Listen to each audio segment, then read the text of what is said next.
Okay, good afternoon, guys. This is Dr. Shiny Das, your creative thinking course instructor.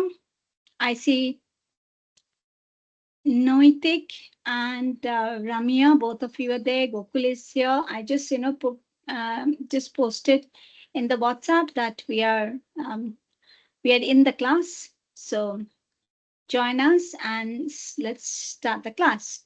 So, Ramya, are you there? You had a lot of issues regarding the calendar, Microsoft Yeah, Teams yes, calendar. ma'am. Yes. Now that now that you just here, I understand that it's just all sorted out.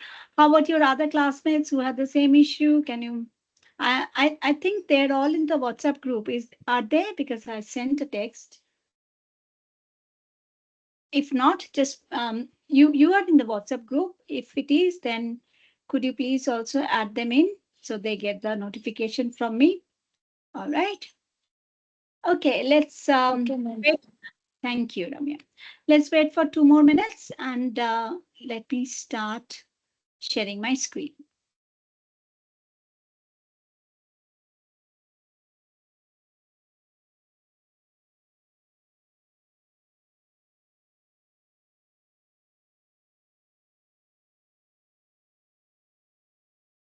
So I hope you can see my screen. Do you?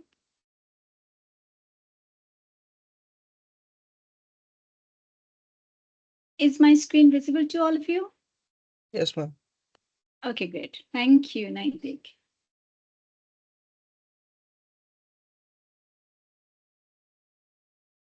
So grab cup of juice or some lemon water or whatever because you had all lunch now. So something with you for since we are going to be there for 2 hours. So let's have something so it doesn't make you fall to sleep. And another thing is you can always take it easy because I always say that my classes are like podcasts. It does not. You can do your other work along with listening to me and when I just kind of ask you to just take part in the quizzes and all, then you can just do it from MS Teams. So have your earphone on and you can have your MS Teams also. So if there are certain quizzes and all, then I'll just make that open to you and you can just take part in it. Okay, let's wait for 1 more minute, please. I grab some a cup of coffee for me.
Okay, this 2 5. Now let's start. So today we are in the contact session 4. You can hear me all right? Am I audible? Yes, ma'am. Great. Yes, ma'am. Okay, great. Thank you. So we're in the contact session 4 and sorry, contact session 5 or contact session 4 today? Contact session 5, right? Last 4 was done in the on Wednesday. So many of you guys did not come because it was on the weekday evening. You couldn't just make it. I completely understand. But please do go through the recorded, my lecture, because that was the first session we have touched upon the theories. Okay. So all this time till contestation 3, we were like beating around the bush, like we were just having in the playground, trying to just see what are the different activities are there. But we didn't know their kind of functions, like, how physics work there in playground. All the equipments that we have that based on a physics principle. So we didn't know about the physics principle, but we were checking out the equipments. Okay. So that's how we were doing for the first 3 sessions. So fourth session, we started looking into one of the very important theory, which is called systems theory. Okay. So that is where we looked into the last class. If you have not done it, please check the recorded lecture. You will understand. I'm not going to take you through that lecture again because we are going to deviate. Today, we are going to do another kind of important theory. So this is the concept, like, if you see what creative thinking became very, like, became a discipline on its own by the one of the greatest thinker and philosopher, Edward de Bono. He was a French, like, and he was also nominated for 2005 Nobel Prize. Okay, so what he said that human intelligence is a potential. Okay, we all have that potential. Like, it is like everyone has it, human intelligence. But how do we enhance our human intelligence is through training our creative thinking skill. So he kind of, his first book is How to Think. So that was something what really took us the world about. Like, people were thinking, like, it's not that people never thought, but people started to learn about how to think is from his book. So I'll show the picture of Edward de Bono. He has this one. His one of community is there. You can. Okay, so he has a Bono community. Yes, this is the one. So I'll just, kind of put it in the chat. So you can just, try to perhaps check out later.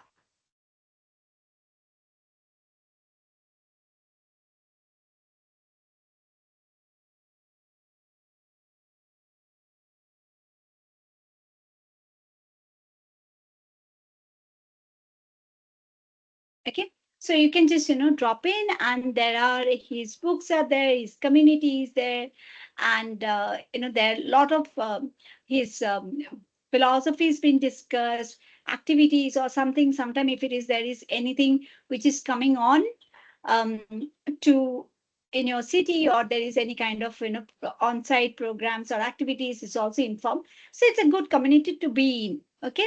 So today we are going to look into something called lateral thinking and six thinking hats, but I don't think we'll have to go through six thinking hats, but we will definitely today learn about lateral thinking. Okay, so back to basics. So this is our class today. It's on lateral thinking. So how many of you, if I just ask you, how many of you know reverse driving? Have you ever tried it? Reverse driving, reverse? Everyone knows how to just do the reverse gear, right? So what does that happen when we try out the reverse gear? What is that happens?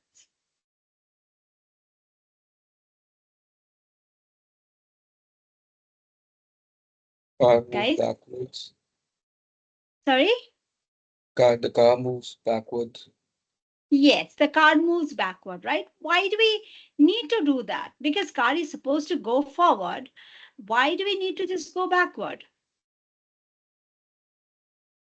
Why do we do that?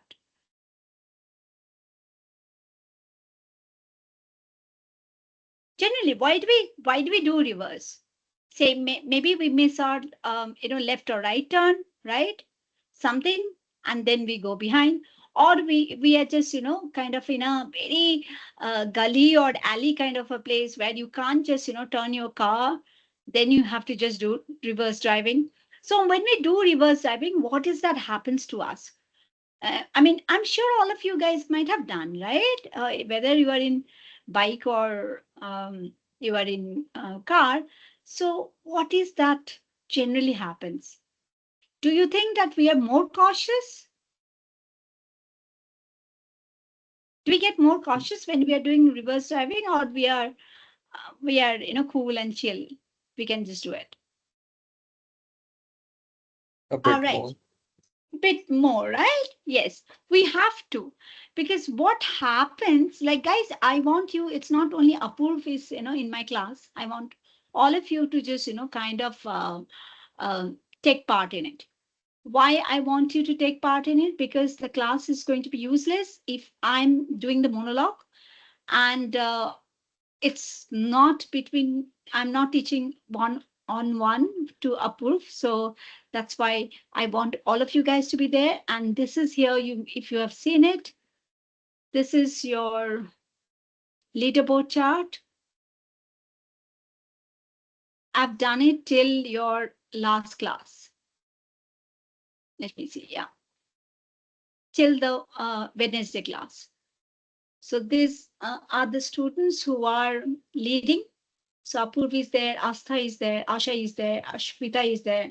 So what thing I have seen is only Asha and Astha, they have just, taken part in my forum. This is 2 discussions I had just led it. So in that, this one was the, oh, this is not your discussion group. Yeah, this is your discussion group. So this was done on the Wednesday, and this is done long back when we started. So here Asha and Astha only responded, so I gave them the marks for just doing it. Yes, this too. Rest nobody, kind of just talked about it. And this is another thing just I wanted. This is about developing your curiosity and having a learning journal, right? I just given this. This is your class because I have quite a few of creative thinking class. This is your class, right? I'm sure this is your class, cohort 16. Can you just check Yeah. your Takila? Yes. Okay. So this is a learning journal to develop curiosity, because in the last class we were looking at why we got to be curious, because that's the foundation of curiosity and foundation of creative thinking, and systems theory is all about that.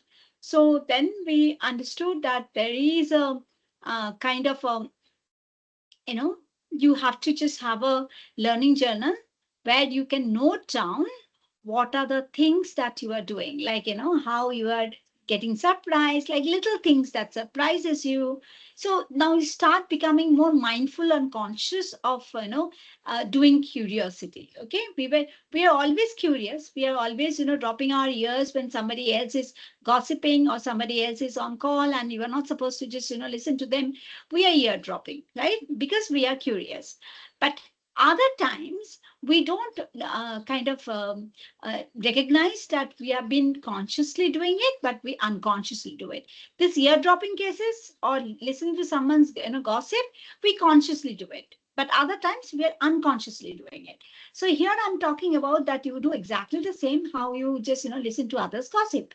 So be conscious, be mindful of your curiosity, but you are not going to do the unethical things. You are going to do something which is like something that surprises you, something that, gives you a breakthrough moment, something that gives you a, aha, this I didn't know. Okay. So if you experience that, I mean, every day we are experiencing, but we kind of ignore it because we don't give a damn to it, right? So when we just, start being conscious of, feeling that, like, yes, I have a learning journal to fill in, and what is that today I have done at the end of the day, when you are just, before going to bed, if you just open your learning journal and think about, reflect on your entire day, like what thing that I was surprised of, Okay, you have to find one thing that you are surprised of. Don't tell me like, I never got surprised on the whole day. Maybe I just think about tomorrow. It's not going to be that. You have to reflect on it and you have to find it. Even it's silly, even if you think that's so silly, how can I write it? I'm not going to read your learning journal. Nobody else is going to read your learning journal. You are going to read your learning journal. So even if you're just writing a silly and crazy things, it doesn't matter. But what matters is you are kind of, just writing down your surprises. Okay, that's what matters. It's everything is all about habit building. It's everything is about mindset, creating your mindset, or training your mindset. If you do not have that, if we are thinking like, oh, I'm not a creative person, why do I have to do this? Like, you have, I think, 100 students in a class, only two students have just taken it, kind of, uh, as a goal to just post on my discussion forum. Others, nobody has discussed. It's not that you do not have it. It's just you don't want to do it. And I want you to do it because it's everything makes a lot. Because when I see your leaderboard, so when I'm going to just, give you the marks on your assignments, I'm going to pick this leaderboard. I'm going to see like how you guys have done it. So it's just not the leaderboard alone. You get some extra marks for, just doing your attendance, you're participating in the class, you are participating in the quizzes, you are, say, completing your task.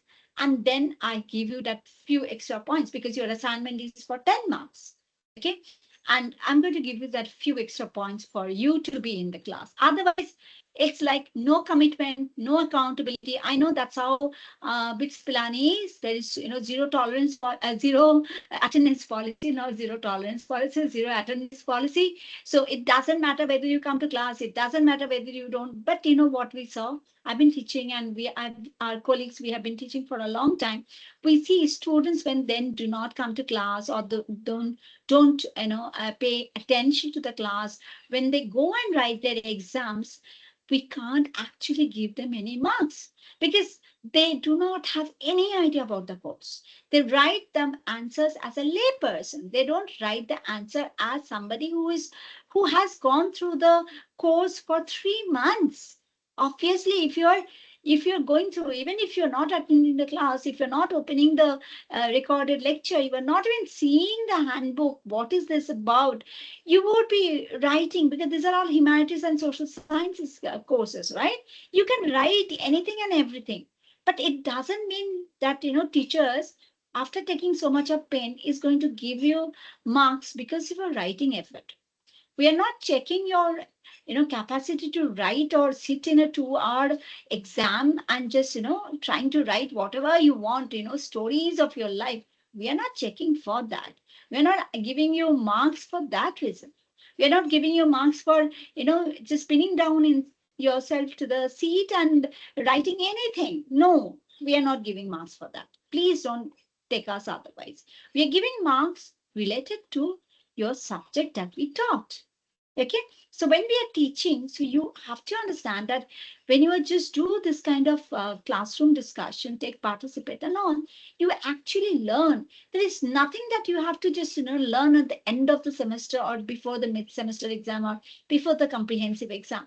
It is a continuous learning. It helps you when you are a working professional, rather than just kind of cramming it at the end. Like nowadays everybody talks about hacks, but you really do not need the hacks and tips, when if you are doing your work every day, or not every day, only Saturdays or Sundays that you are studying, right? Only 2 days a weekend, or only the weekends that you are just studying. Or maybe the only one weekend you are studying. You're not even studying Saturday and Sunday. You may be studying only one weekend, like in Sunday or Saturday. I think your batch is only on Sunday. Isn't that so? All your classes are Sunday over. Saturday, you do not have any classes. Am I right? Right. Right, ma'am. Yes. So only one day you are studying. If you don't put yourself heart in it, then it's okay. But it's okay for you. But do not expect you to get a score that you wish to. Okay. None of us are going to give you marks because you attend the exam. That's not called for. Okay, so that's why I would like you to just pay attention, um, do your kind of where did it go? Yes. So please do take part in this, all that we have. That is right now, we have only this once. We have class discussion forum. That is only two posts have been done. And we have PPTs, we have done it. And that's all. We do not have, and we have a quiz that was on. And today it's closing at 11:59. The quiz is closing. Yes. Today is the last day of the quiz. It's only for 5 marks, but there are 20 questions. So only, I think 50% of the students have done the quizzes. If I know day before yesterday, that's what I just opened my quiz and checked it, how many of you, and 50% you have not done it. So I know that you guys going to do it at the just 11 o'clock. And please be assured, when you do 11 o'clock, you may have a server, kind of, down and all those kind of issues.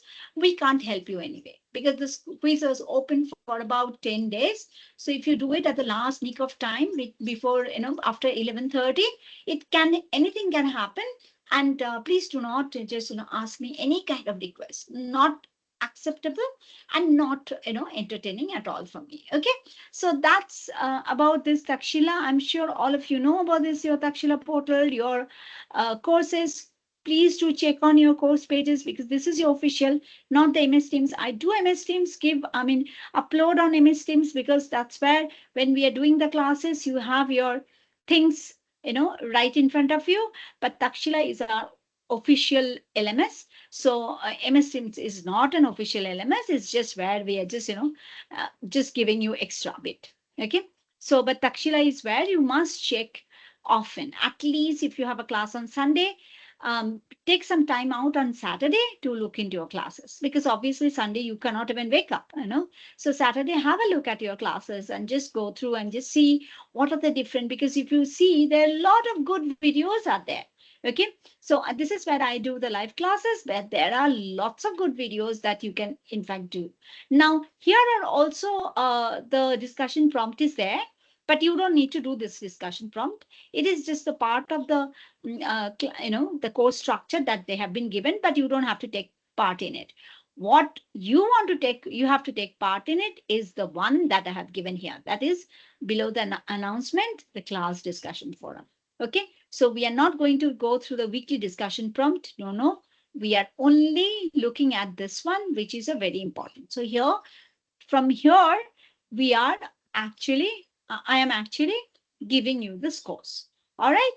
So coming back, any question so far, whatever I said about Takshila and your class participation and your discussion forum participation, any questions? No, ma'am. Okay, thank you. Now, another thing, what I was talking about the discussion forum, it's peer learning is one of the most and best part in online learning atmosphere. Okay, so it's not about me knowing everything. Yes, I know more than you, but it doesn't mean I know everything. Okay, so when we do peer learning, we exchange our views and on. That's why all these online courses have a huge, importance to peer learning through discussion forum. That's why all online courses, whether you just take your courses in edX or you take your courses in Coursera, or you take courses on university like BITS Pilani, IIM, and IITs and all, you would be seeing there is a discussion forum. Discussion forum is where you have to first, the prompt that the teacher gives, professor gives, you have to respond to the prompt, and you have to also respond to 3 other of your peers responses. Right now that Asha and Astha have given, so it's not ends there. When many people just start posting, then Asha has to also reply to 3 of other classmates, including Astha or excluding Astha, it doesn't matter. Any of the 3 classmates post that they have done. Similarly, like how I have replied, right? I have replied to Asha, I have replied to Astha. So I have one more reply to make. So similarly, Astha also, she has just done the first thing. That is the first mandate is, giving your response to the prompt. That they have done, both of them. But they have not done the reply to the other students, because other students have not just posted anything. Okay. So when we do this, this is a chain of interaction. That's where the knowledge builds up. Every courses, humanities and social sciences especially, the knowledge is out there, not in the computer, not in the book, not inside you. The knowledge is out there. And how do we fetch the knowledge? How do we get that knowledge? We get the knowledge by sharing. Okay. So not even the every author or every professor or each of us have the ultimate amount of knowledge. But there are others who know also a little bit. So what we do in the discussion forum, we just collect little bit for everyone, and then we construct our own knowledge world. And that's why it is so very important, and I mean such a good way of learning about a subject. You learn only for 3 months. You are not going to have this class again in your life. Okay. But you take it as the first and the last class. Take it like you learn everything under the sun about the subject, and that's all. Why do we learn it? Because if we come back and learn later, we are wasting of time. 3 months that we wasted, we didn't do anything, we just whiled away, and then we come back after say, a couple of years, we are redoing it. Waste of time. And also waste of opportunities. You didn't want, you wasted the opportunities of where you could have been creative, and you could have just climbed the ladder of your professional and personal development. So it's always opportunity costs are there when we are not doing the right thing at the right time. So the right thing of right time means this 3 months that we have already crossed 5 weeks. So we have another 11 week, okay, to learn. And this few weeks, we have to do whatever is expected us for doing. Just do it. And that's all. Get out of it. Because you may be saying, ma'am, we have this is what we have been doing for 3 years, 4 years. We are tired. Every, other term, we have four courses, and it's not for you, it's for everyone. Yes, I know it's difficult. I know it's very difficult studying. Academics is always difficult. But nobody forced you. You chose. So once you chose, it's your accountability to make sure that you complete the degree with flying colors. Okay, you don't have to be a topper, or you don't have to be at the bottom. But at least, somewhere in the middle, that you feel when the result comes, you should not feel that, oh my goodness, this is what I deserve. No, you should say other ways like, yes, I have done my best and I have no regrets. That's the word I want to hear from you. Okay. So that's my kind of just expectation from you. You do your best, and you be happy that yes, I have done my best, I have no regrets. Okay. But not like that, oh my goodness, this is I mean awful, how can I just get such a marks? Okay. Why didn't I study? What is that? What was I doing? I didn't know that I would be getting such a low marks. Where will I go? How am I going to show my faces? No, I don't want. Or I don't want you to come back to me, turning the table, telling me, hey, you did not give me marks. Just look at it, please, reevaluate and just give me more marks because, I have tried my best. No, it's not, acceptable, because we give you marks fairly. We don't know who you are. We give you marks fairly. So whatever you write, you get the marks as you deserve. So there is no kind of negotiation between the professor and the student. But I want you to be the first learner who tells, yes, I have no regrets. I've done my best. I've learned so much from this course. That's the learner that I'm trying to just make each of you.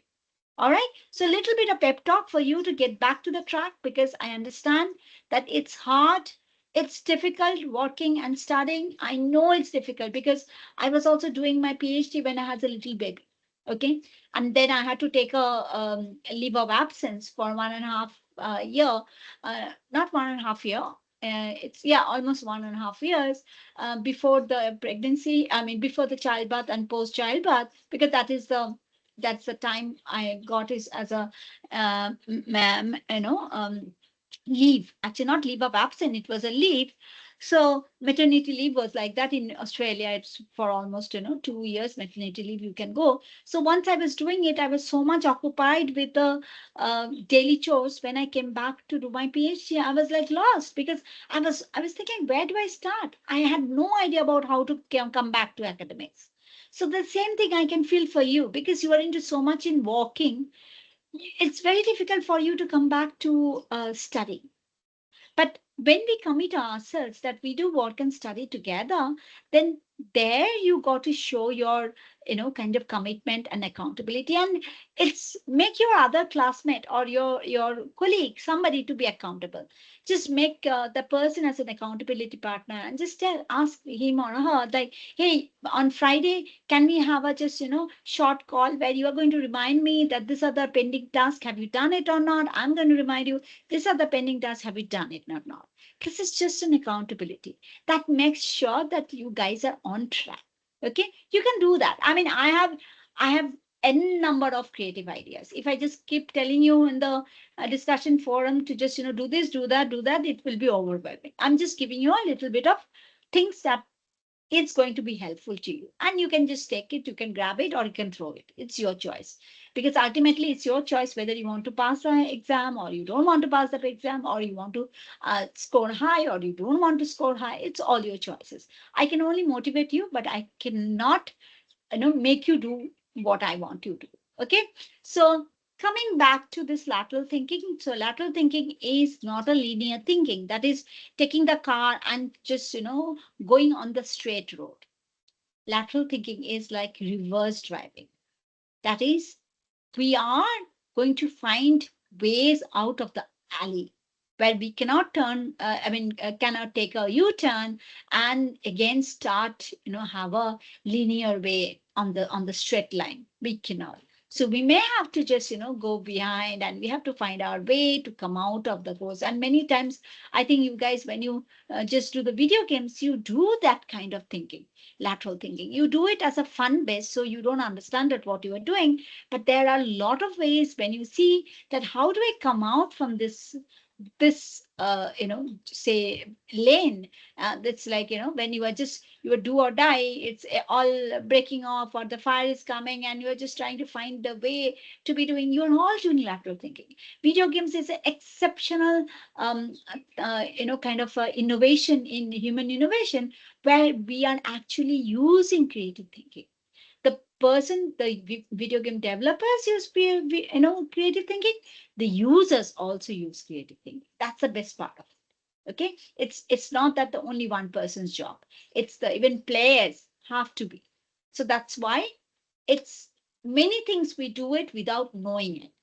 And that's why we think like, oh, creative thinking is something we have to study, we have to know hard, it's difficult, it is it's a discipline, how am I going to pass, and da da da da, you have so many questions and all.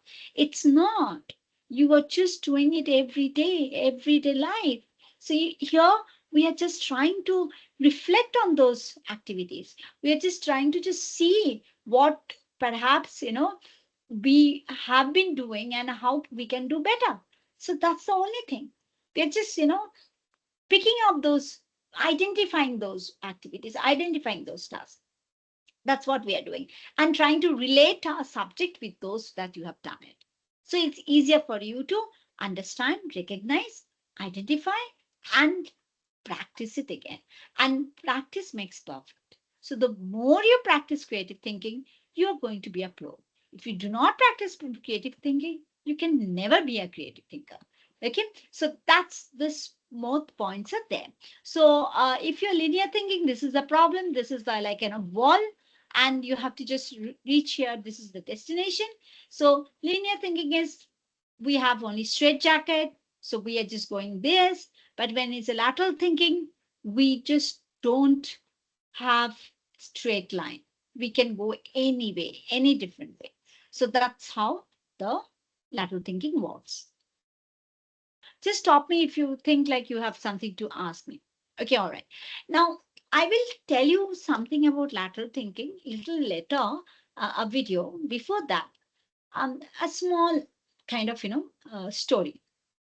So what happened is Many years ago, in a small Indian village, a farmer had the misfortune of owing a large sum of money to a village moneylender. The moneylender, who was old and ugly, fancied the farmer's beautiful daughter. He said he would forego the farmer's debt if he could marry the farmer's daughter. He told them that he would put a black pebble and a white pebble into an empty money bag, and the girl had to pick one pebble. If she picked the black pebble, she would become his wife and her father's debt would be forgiven. If she picked the white pebble, she need not marry him and her father's debt would still be written off. But if she refused to pick a pebble, her father would be thrown into a jail. So there are three conditions: black pebble, white pebble, and no pebble. Right? You just got that? The three conditions. Now, what happened is, like, imagine that you are standing in that field. What would you have done if you were the girl? Okay. If you had to advise, or if you were the girl and you had to advise, what you would have told her. So there are these three conditions and these three logical, solutions. So one of the solution is the girl should refuse to take the pebble. Okay. The second solution is the girl should show that there were two black pebbles in the bag and expose the moneylender as a cheat. The moneylender can only want the girl to be married, right? So he can, we are not saying that whether in the money bag, whether he has really kept a white pebble or black pebble, he might have kept black pebble. And you, whatever you, whenever you just, by chances you pick it up, the same black pebble will come. The third, the girl should pick a black pebble and sacrifice herself in order to save her father from death and imprisonment. That is, you pick up the black pebble and you get married, and therefore, the father is saved. Which obviously that is the last option the girl would like to do. Obviously, no girl wants to just marry somebody who he or she is forced to, right? So these are the few solutions. Now, what would you recommend the girl to do? These are the solutions we generally have. Okay. But before you recommend, think of the consequences if she chooses the above logical answers. So these are all very logical answers. So before you just, ask the girl to decide upon any of these logical answers, think about, like, what would be the consequences. So I'm just running my, let me run my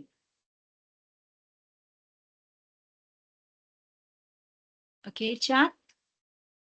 My chat is back here. Okay. So give me which one you want. A, B, C.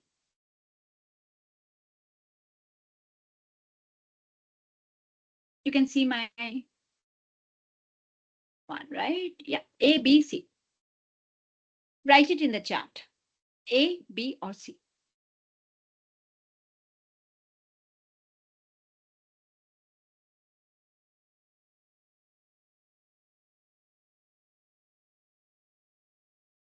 Okay. B, all right. Anybody else?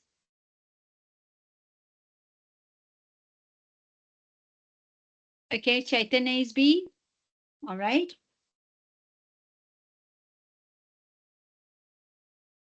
Any other?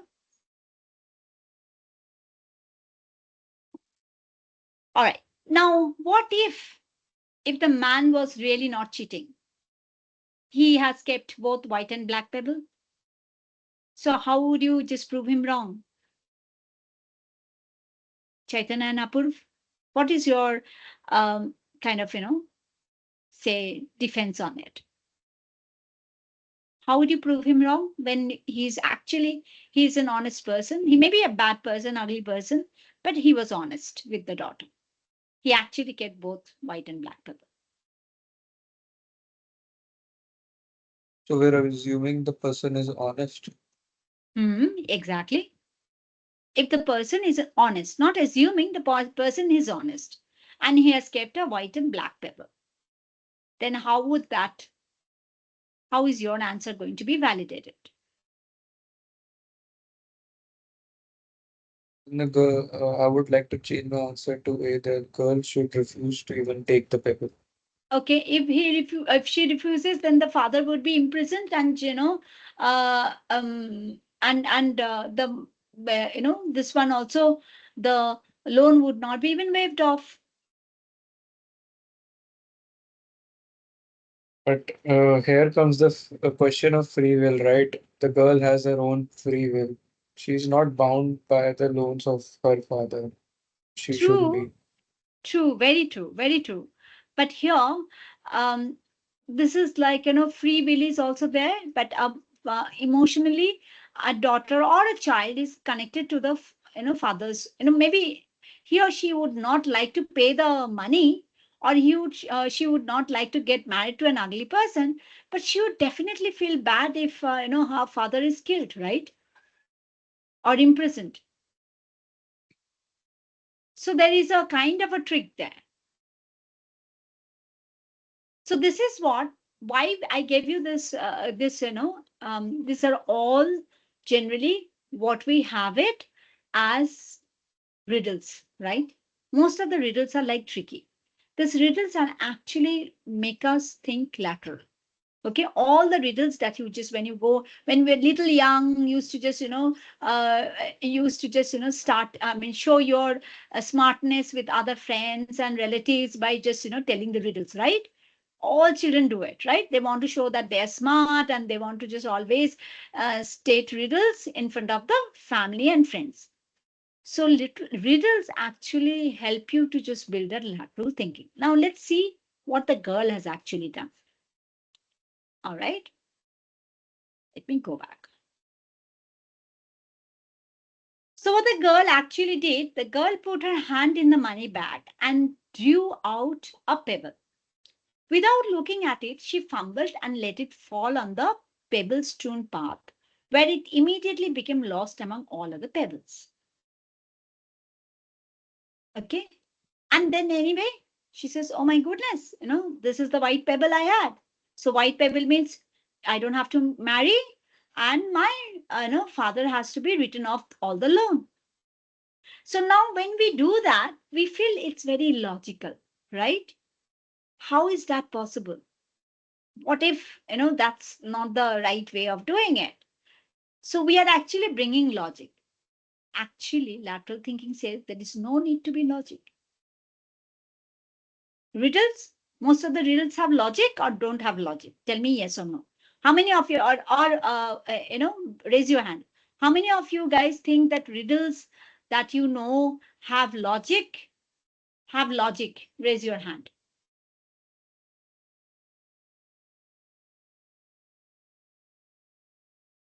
So many of you are there, but no responses. Riddles have logic. Okay, Apurup saying riddles have logic. And how many of you say that the riddles do not have logic? Even Priya is saying that riddles have logic. How many of you think that riddles do not have logic?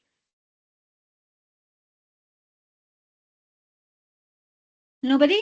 Okay. There is many riddles, most of the riddles do not have logic. And that's why we can't predict. Why it's riddles? Because it's not question answer, because answer can be predicted, because it has logic. Riddles do not have logic. There is one riddle, common riddle is there, that a man came to a city when it was Friday, and then a man rode to a city when it was Friday, and he stayed in the city for 2 or 3 days, and then he rode out of the city when it was Friday. How is it possible? How is it possible? It's a very common riddle, because most of these riddles are very ancient, because that's the time when people started using lateral thinking, and the day passed on, and we became very constructed thinkers. Like, we are just structured thinking. We do not do lateral thinking. Whatever is just told to us, we do it. So most of the riddles are ancient riddles, and it says that when the man rode on Friday and stayed back in a city, and again rode back on Friday, which is impossible, because 3 days cannot be, one Friday to another Friday is 8 days. So there could not be 3 days in between at all, which is logic says impossible. Okay, but then the answer is he rode on a horse called Friday. So there's no logic in it, right? Most of the riddles are like that. There is no logic. But what it gives a absolutely different answer that stucks you. That is the unique perspective that is lateral thinking gives. It's not that it's wrong. It doesn't have to be logic is going to be wrong. Okay. It doesn't mean that if there is an illogical answer means all, absolutely, tipsy-turvy. It's not going to be just, give right. No. Who says that? We say that. Logic means right. Illogic means wrong. We say that. And that's why we are structured to think logically. A plus B equal to C, A square plus B square equal to A plus B whole square or A minus B whole square, whatever it is, right? That is in maths. Most of the time, maths and engineering, logic is must. We may not be doing too much of lateral thinking. But other than that, we have a huge, area which need lateral thinking as a part of the solution. All right, we'll understand more once we go back to again to the slide. All right, so this is the one. So this is our kind of a thing. So what is lateral thinking? Lateral thinking is creative or non-linear thinking. That is, it is not a logical or straight line thinking. It is thinking differently or doing something different, doing something that might be quite novel and unconventional in nature. It's a very novel that girl has done, right? It's a presence of mind, we say. But actually, presence of mind means lateral thinking. Okay. So lateral thinking was first coined by Dr. Edward de Bono in 1967, who is pioneered in brain training and Nobel Prize now in 2005. According to Edward de Bono, who propagated this notion, intelligence is potential and that all of us have thinking as a skill, and this skill is to use your potential well. Okay, so it channels our intelligence appropriately. One may be good thinker without being an intellectual and vice versa. So it doesn't mean that you have to be intellectual. So you see many times the people like say your maid or your say what shall I say, the laborer who come and just work on your field or all, they're not kind of studied even class 1, 2, 3 or something. But when you see that when they speak or when they do things, it's like extremely or extraordinary. It doesn't have to be that they have to be intellectual. It does have to be that they think differently. They just caught your eyes or caught your attention because they do things differently. So that is what lateral thinking is all about. And when we're intellectual, we're actually trying to do that logical thinking. Oh, logic confirms. Where is the logic? So most of the time you see riddles, people will just have a laugh. Why do we laugh? Break into laugh? Because there is no logic. You say, oh, what a joke, man. That's why we laugh, right? But we take riddles as joke. But riddles are actually training your lateral thinking. So from now, when somebody, just cracks a riddle on you, you understand that there is a smart thing to learn than it just to laugh at it as a joke. So all this time we used to do whenever somebody says, especially the young children, they always will come, you can I just tell a auntie or anna or brother or whatever it is, like, can I tell you a riddle? And they tell you a riddle and you find no logical answer. Okay, and then you see it, oh my goodness, what a joke. It's actually not joke. It's actually training the lateral thinking. So next time somebody tells you riddle, you understand that this young kids, they are the creativity at pro. Okay, so you have to take it like that. All right. So there is one more story. A millionaire named Thomas walked into a popular bank in the middle of New York City and said that he was going away on a business for a few weeks. to another country and needed to borrow a sum of money of $5,000. Thomas pointed out of the window to the shiny new Ferrari for security on the loan, because most of the time as a loan you have to give security, right? So collateral security, they say. So he took the title paperwork and keys out of his pocket and slapped them down on the counter like a man on a mission. The staff checked out the validity of his ownership and everything was fine. Thomas left the bank with his $5,000 and the bank employee drove the brand new Ferrari down into the bank's underground garage. Okay. So 2 weeks went by and Thomas strolled in and slapped the $5,000 he had borrowed back on the counter, plus the interest, which was around $50. The loan officer asked for the car to be brought back in the front of the bank and then asked Thomas a question. Why on earth would you need to borrow $5,000? It just doesn't make any sense because he's a millionaire. Why does he even have to borrow $5,000? Okay, it's just a penny for him. Why do you think that Thomas borrowed the money from a bank?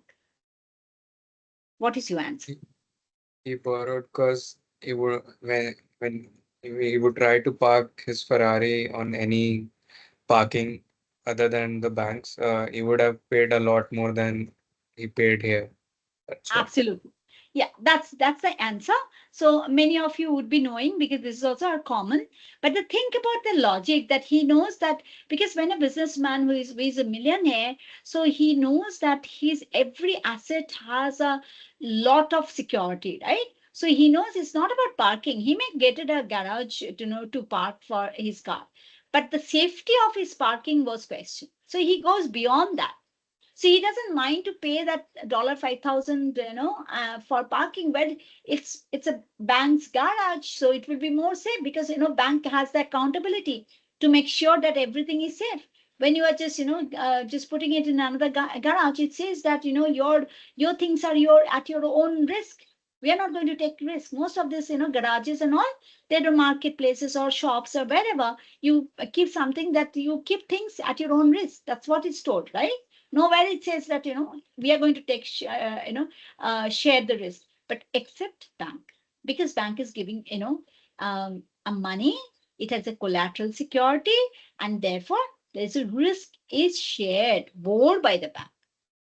Okay, so that's how you see that sometimes we see very stupid thing that we do, but beyond that there are a lot of things is gone into the when we think differently. There is, so there is no logic here. There is no logic a millionaire to just take 5,000 loan, because that's how he's portraying, right?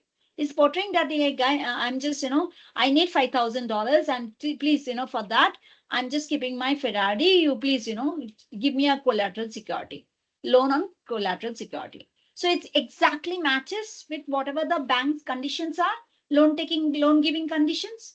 So he's just using that. But then you see like, why would even he need to just take $5,000, and why that money even matters to him when he is a millionaire, right? So that's how the lateral thinking happens. So there is no logic.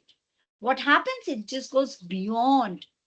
Okay, where you think differently, where you just find a unique way of solving a problem. So his problem was his Ferrari would be untouched with complete at without risk, and he can just get it back as the in its finest condition. Okay, that was his problem. Where do I park my car? Okay, his problem was very minuscule. All right, so this is how even if you keep a garage, the person can just take the car and just have a stroll and come back, and so many things could happen, right? So this is how we just look into the problem. Now, we all know about Harshad Mehta's story, the scam, right? I was born that time. Scam 1992. It's a new OTT series. I don't know whether you guys. And there is one more Tamil movie or English Hindi movie came. It's called Lucky Bhaskar. You guys watch those movies? Okay. Okay. These movies are all about scam. So what is scam? Anybody knows what is scam?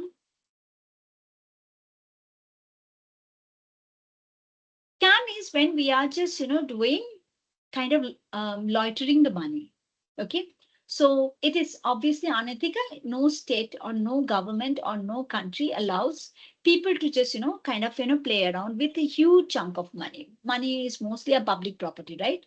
It's not a private property. It's money is always public property because it just money rotates. That's why it is a public property. That today money I have, tomorrow the same, rupee, 100 rupee note will go to somebody else. So I cannot own that 100 rupees with me forever, right? I can keep it as a souvenir, but I can't just, it will be always transacting. So money is always in rotates. Okay. So what this people, I mean, Harshad Mehta done, he was exceptionally intelligent person. So most of these prison breakers, the mafias, the scammers, they use this lateral thinking. Now they do it for wrong reason. They do it for unethical purpose. I'm not telling you be lateral thinker to just rob somebody or just scam somebody or just to be a manipulative person. No, I'm not saying that. But I'm just telling these people why they get kind of not get caught or escapes every time from the police, kind of a trap. It's because we always, public and police, they think logically. We are trained to think logically. A, B, C. We don't see that from A, one can jump to D. How can you jump to D? That's what we'll ask the question. Where is the B and C? Well, how can you just jump, to D? You have to jump to B, then to C, and then to D. You cannot do that. So that is it's our conditioned mind, right? So we are conditioned like that, that it is something as a, just a linear approach. That is, it's just going to be on a straight line approach. You cannot jump, go ahead, or you cannot jump back. Okay. See, it's not possible. So all these people are actually the lateral thinkers.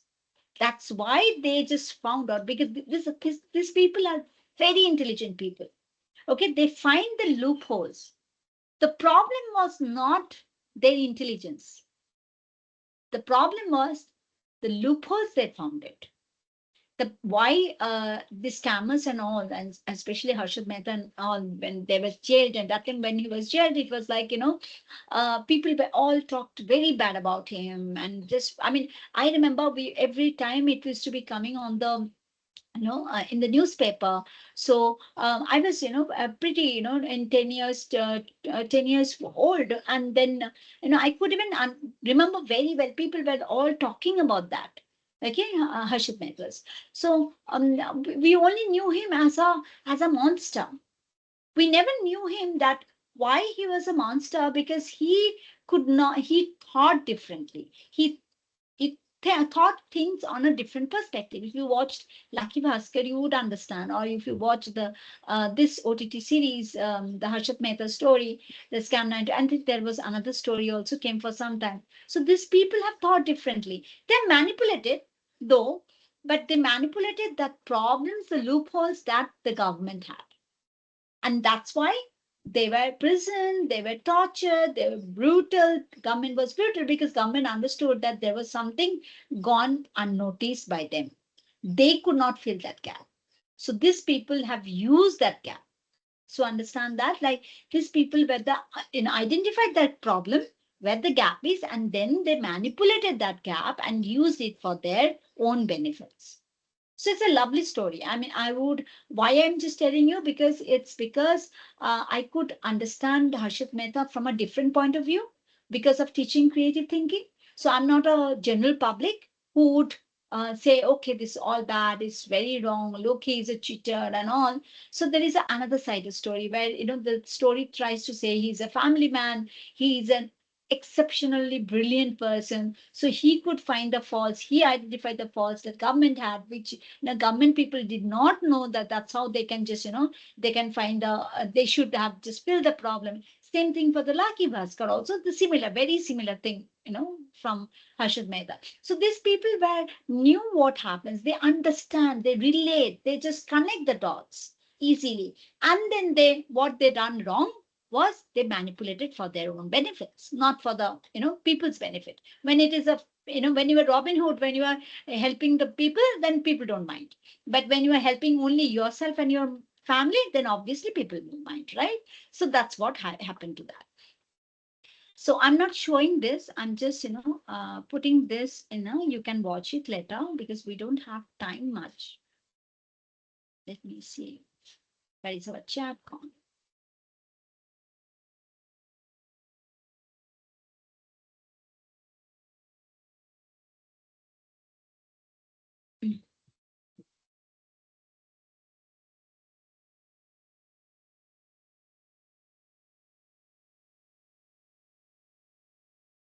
Okay, you can watch it later. All right.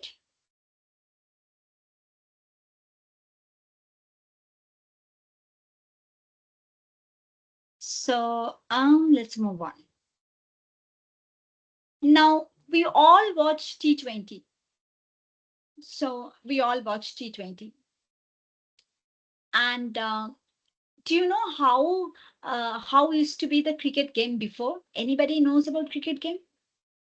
How the cricket used to be before?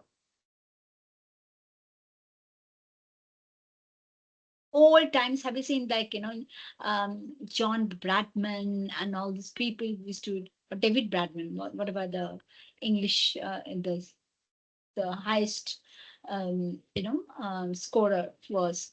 So I think David Bradman or John Bradman. You remember those old cricket where people would be only wearing white dress, white Test hat, cricket.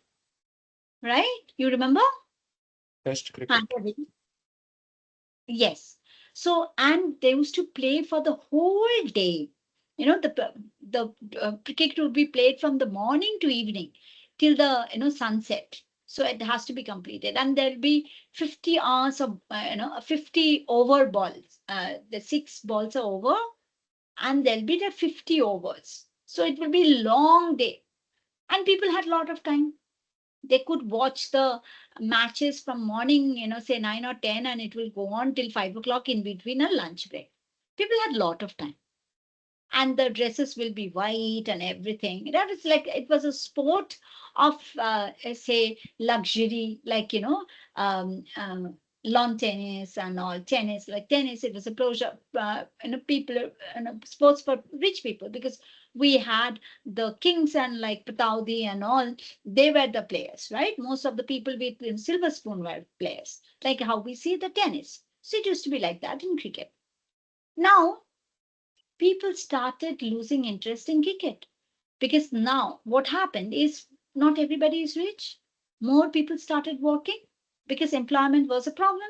Okay. So, but there are people who liked playing the game. All right. They also wanted to watch the game. Now, how do I just bunk my office and sit on the TV and try to keep watching from the whole day? I mean, I remember we watched it whole day cricket because Bengalis are the great, cricket fans, right? Football and cricket fans. So we had this, stadium and Eden Gardens. People would be going in line. It's a beautiful, stadium. Whole day they'll be taking leave to just go there and just watch it. But then the time was not the right for us to watch for the whole day cricket. People were losing interest. Once they lose interest, like stadium is empty, players are playing, but there is no cheerleaders, there is no people audience to cheer them up, there is no sale of the tickets. So then they had to understand like cricket has to be changed. But that is we are conditioned that cricket has to be in a white race, and then that's a kind of the sporting the luxury of the people. Cricket has to be for the whole day. But then what happened? The Kerry Packer. So what he did, he said like, let's do it differently. Let's add cricket to, some, fun in the cricket. Let's make it short. So T20 is mostly the 20 overs, not 50 overs. So make it short, T20 matches. Now it's like, it's now a most popular thing because you have T20 matches and you will be seeing KFC, McDonald's, everybody is giving discounted, food for you and your family members when you watch on the TV and you are just going to grab your, quick meals, right? So it is. So then it's from 50 overs to become 20 overs. They even dresses became more colorful and, styling. Then the cricket is not only played in the daytime, it was floodlights just, happen. The stadiums are beautiful, that it can be having a day and night cricket. So many things change. So this was when it was changing, it gave a people a little bit of, just problematic. It's like disruptive, right? People were just thinking, oh, that's not the cricket I want to watch. That's not the cricket. It's I have been, trained to watch, or I have been doing it for myself. I don't want to watch those kind of crickets. There were only very little percentage of people who objected this change. But there were the people who did not have to. I mean, others who were missing the matches because for the long day of, cricket as a game, they liked it. They just jumped on it. They said, "Oh, that's best. It's a short match and it can be in the evening. So after my, say my work, I don't have to take leave. I can watch it on TV and I can just do it, anything." So this is how the, breaking the barriers, breaking the stereotypes is what lateral thinking does. You don't have to always, when we are thinking within the box, we can do only few changes. The moment we try to change, they say, no, cricket has to be all day. No, cricket has to be 50 overs. So bringing from 50 overs to 20 overs is a big risk. You have to win confidence. It's not easy. But now people don't have this, test matches and one day for a long day. People have forgotten those old days. Now they only know the short matches because our life has become more fast paced. We don't have time, but we still want to enjoy. We still want to have the flavor of the game. So that's how it just new kind of solutions is given. All right, you get it? So lateral thinking is, what, according to Edward de Bono, it is that with logic, we start out with certain ingredients, just as in chess, we start out with given pieces. So logic is like, some foundation. It just tells you, okay, there are some factors. Logic is like factors. A, B, and factors is there. So what will be the output? Logic is like that, like chess. Like, you have the mat and you have the, the different pieces, and you know that this piece is going to be only horse is going to be 2.5, and then the, the king only in the 4 blocks, and queen can go anywhere. All those things, different rules are there. We can't break the rules, right? So what happens, according to Edward de Bono, is most real life situations, the pieces are not given. We just assume that they are there. We think the logic has to be there, but it's not necessary. But we think it's a necessary condition. If we think, okay, A plus B has to be C, we can't think like, why even A plus B? Why not C plus D is equal to Z? So we are fine. Firstly, we are just assuming, oh my goodness, we have to think within that, whatever the laws and principles we know, whatever the, stereotypes we know. We assume a certain perception, concepts, and boundaries. Boundaries. We thinking within the limits. We can't do this. We can't do that. We have to think within this. That's the boundaries. We are setting the boundaries. de Bono explains that lateral thinking is concerned not with playing with the existing pieces, but with seeking to change those very pieces. It is concerned with the perception part of the thinking. So he's telling that why do we have to play chess with the given pieces? Why can't we play something else? Why can't we just change the laws of the moves of the pieces? Because it's been told that's how chess has to be played, right? So these are the many things. Then we start thinking, like when somebody says, then it's a sudden open up. Oh my, yes, why not? Many of us would be thinking, yes, why not? Some of us would be thinking, why should? It's not right. Some of us will be thinking, why not? Because we have this critical thinking. Creative thinking is based on critical thinking, as I said to you, right? So we are actually critiquing this. Why do we have to do it? Why can't we do in this way? You are doing it when your parents say. You are doing it when your teacher says that, say ABC, you do this. Immediately you get upset with your parents or teachers. Why do I have to do this? I don't know. I'm not going to do that. It's exactly the same thing you have to do with your thinking. That's only for the actions. They're asking you something you don't want to do.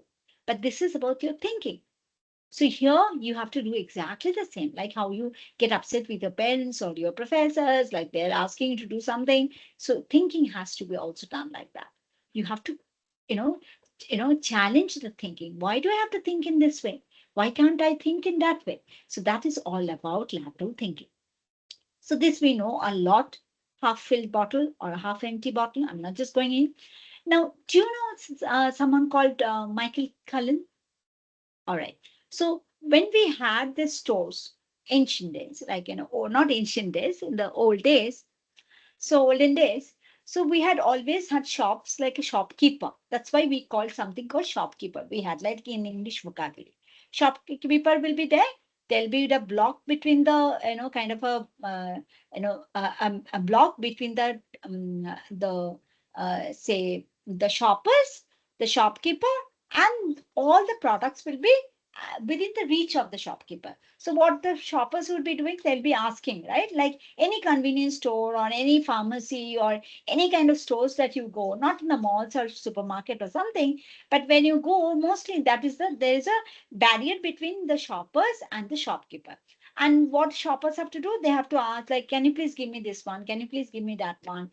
And the shopkeeper has to come and just show it to you. And many times it happens like you point in a different thing, and they just give you a different thing, or you are not actually overlooking. There are other things are there until and unless the shopkeeper is telling, no, we also have this kind of things, do you want to have a look at it? So there are a lot of times we only get things we want, and if it's not there, we don't buy and we come back home and then thinking, oh my goodness, we didn't get it. Okay, so this is a common kind of art experience was there. That was the shopping was, all these years. Okay. So what happened, during 1920s, Michael Cullen, he said, like, why can't we let the shoppers to do their own shopping? Why do we have to just, tell them whatever they have to choose, the products, and I have to bring that, I have to keep so many people to just, run around and bring that to the shoppers. And then they ask me, go back again. This is not what I want. This is what I want, just go back. Why do I have to do it? Let them just go have a free will to just look into it and just, pick up whatever they want, and then come to the cash counter and then get it, just checked, and they pay for it. So when he tried to do that, people were just telling, are you crazy? People, I mean, shoppers will be shoplifting. How can you even guarantee that they're not just going to pay you? They may be shoplifting and they'll just go away and they will not pay you. Why are you doing that? Just keep a barrier between the shoppers and you. That's the safest profit for you. Otherwise, you're going to lose a lot of profit. But he took a chance. He just made this superstores. It's called King Cullen. And that's where the supermarket, hypermarket, mall started happening. That's the birth of the concept of, free will shopping. Yeah, there is shoplifters. You can't say that no, it is like the absolutely 100% guaranteed, shoplifters, though there are, say, surveillance camera and all, but still shoplifting happens, right? But when we see the profit and the shoplifting loss is nothing comparable. Because when a shopper gets into a mall, when you go into the mall, you might have had only one thought, like, I'm just going for a bread and egg.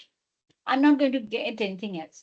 Now, when you just, stroll around the aisle and you see, you just went for bread and egg for your breakfast, but you picked up muesli, you picked up, some energy bars, you picked up, some juice, canned juice, you picked up fruits. So finally, it just makes you, buy more. Okay, so that's why it became a revolution. So this is what is lateral thinking, taking risk, thinking from a different point of view. Now it is like a very customary, right? We can't even go to a shop where we have to ask, can you please give me this? Can you please give me that? We are not used to it, right? But those days, that is what the usual concept was. So do you get this? Guys, are you understanding? Is it interesting?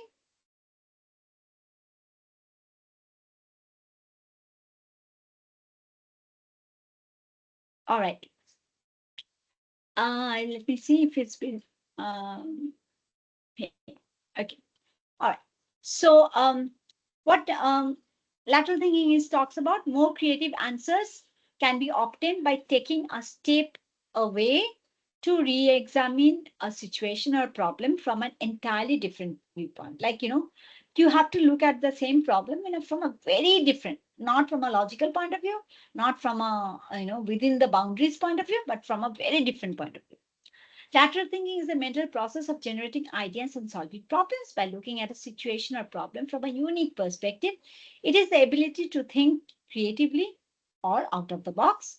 Lateral thinking involves breaking away from traditional modes of thinking and discarding established patterns and preconceived notions. That is the most important part. You have to break the traditional modes of thinking. That's what King Kalen done. That's what the millionaire who just taken the loan. So that's a conventional traditional modes of thinking is absolutely just broken. And what they try to do, they just try to find a unique solution. Okay, so that's how the lateral thinking is all about. Now this is a little bit of video I'm just showing you, because this is, then we can see what are the different kinds of thinking is there. But before I go, just watch this.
All right, so we close it.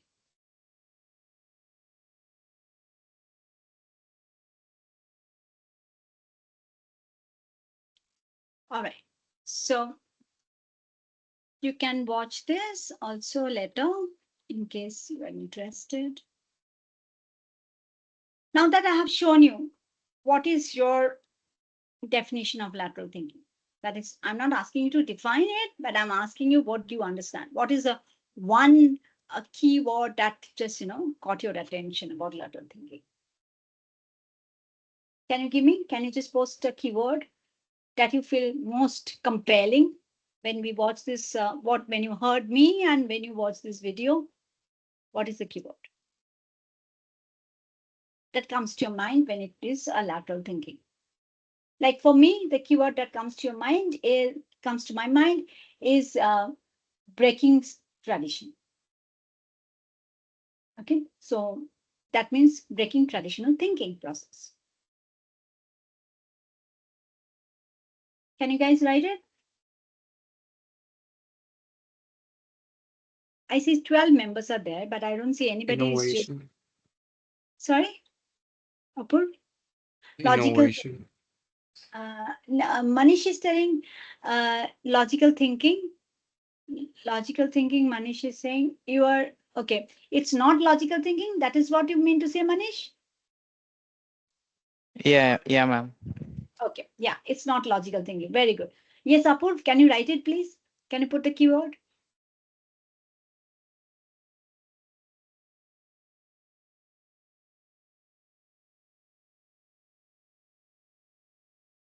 What else?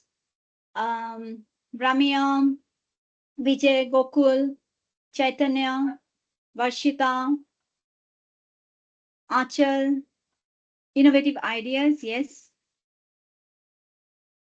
Kasturi, Navina, Ashwita.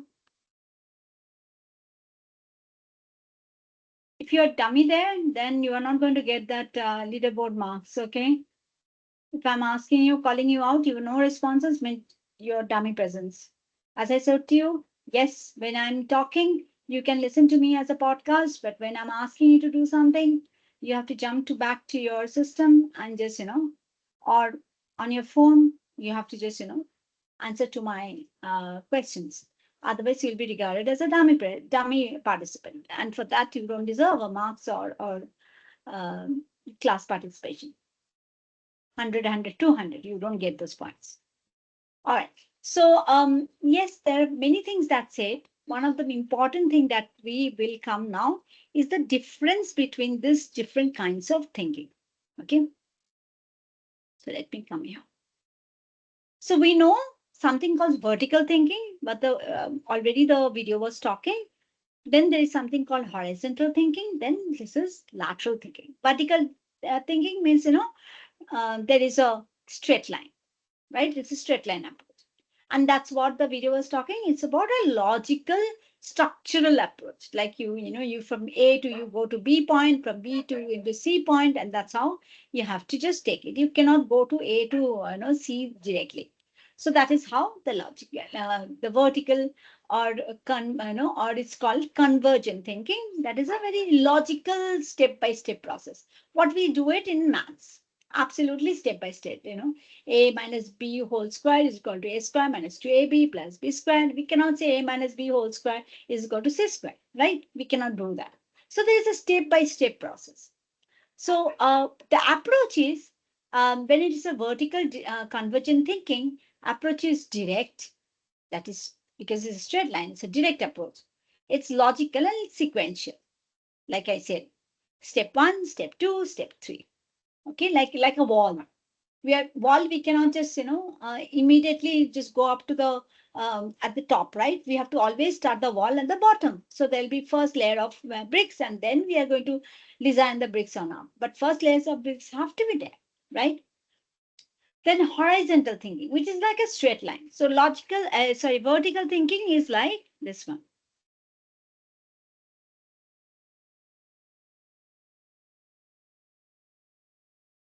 So when it is a vertical, this is like.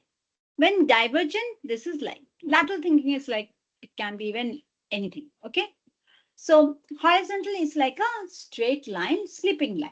So you can say standing line, slipping line, and in a curve or slanting line, whatever it is. Okay.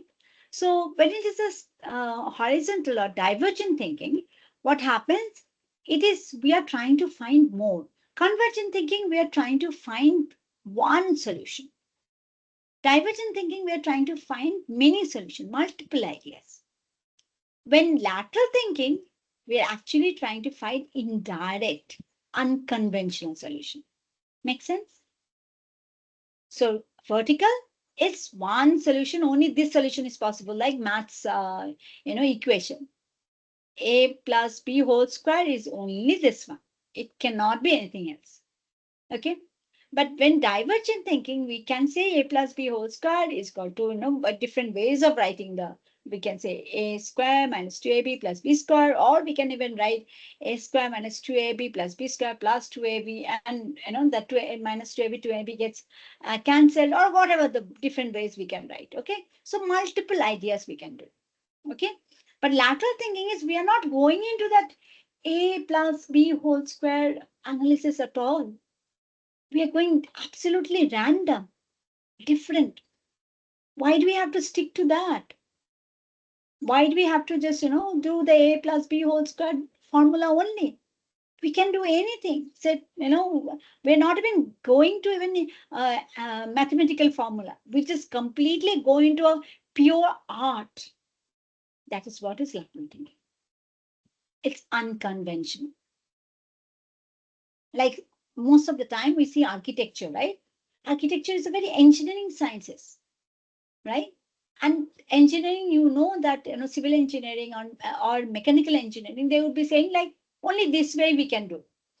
But architecture, sometimes we see buildings which are born which is against the norms. The buildings are like absolutely, how can a building like be like that? This is actually against the norms. This is the building foundation is going to be very weak, and the building will fall off like a stack of cards, right?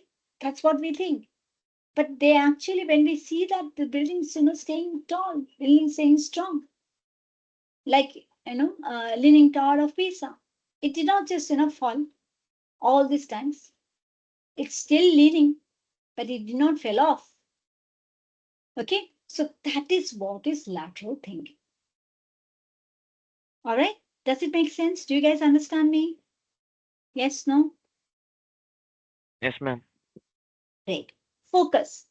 Developing one idea deeply. That is convergent thinking is one idea, one solution. Divergent thinking is obviously divergent means many ideas, so exploring many perspectives. Lateral thinking is generating creative out of the box ideas, like not interested in the logic, not interested in one solution. I can just do whatever I like. Method. Vertical or convergent thinking, it has step-by-step method. Horizontal or divergent thinking is a parallel thinking at the same level. That's why it is a sleeping line. So it's like, parallelly, okay. But you can understand that with your, say, if you are driving or riding your bike. Okay. Now, when we just do the divergent thinking, we do a very much, this kind of lateral thinking, divergent thinking, we do a lot when we are driving. So that's why I just take that example too often, because, we all have experience of, riding even bike or even cycle. Okay. If not car. Okay. So all of us have that. What happens is we take a route and then there is a lot of jam, right? Traffic jam. We want to avoid traffic jam. So traffic jam is in a vertical convergent thinking. That is the only one route that goes from point A to point B. And you see there is a whole lot of traffic jam. Your Google, GPS, you don't have it, so you don't know where to go.